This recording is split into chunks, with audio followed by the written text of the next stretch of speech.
धीरज जी, राजस्थान से। राधे राधे महाराज जी, आपके चरणों में कोटि कोटि प्रणाम।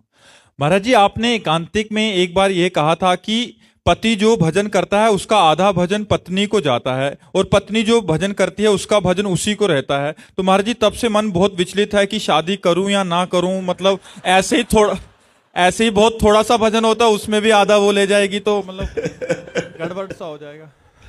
भाई देखो, जब पाणी ग्रहण संस्कार होता है तो हम पत्नी का हाथ अपने हाथ में लेते हैं और संकल्प बुलवाया जाता है, आज से तुम्हारे जीवन की रक्षा और भरण पोषण और तुम्हारी कामनाओं की पूर्ति के लिए मैं संकल्प करता हूं आजीवन।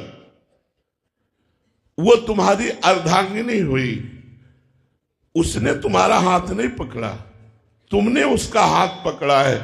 इसलिए धर्म हमारा क्या करता है कि पत्नी की जो दिनचर्या है वो पति की सेवकाई है।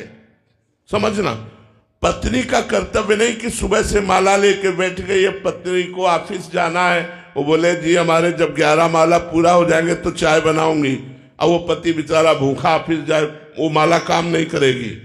पत्नी का कर्तव्य है मन क्रम वचन एक ही धर्म एक व्रत नेमा, काय वचन मन पति पद प्रेमा।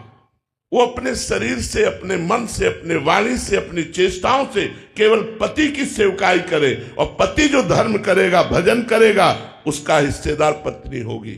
अगर पति मोक्ष पद के लिए कदम रख रहा है और पत्नी पति की सेवकाई में लगी हुई है, तो वो केवल पति की सेवा से मोक्ष को प्राप्त हो जाएगी। पति सेवा पत्नी का परम धर्म है।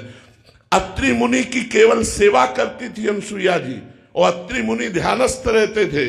अपने पति के प्रताप से जब भगवान शंकर, ब्रह्मा और विष्णु उनकी परीक्षा लेने के लिए गए, हाथ में जल लिया और कहा 6-6 महीने के बालक हो जाओ।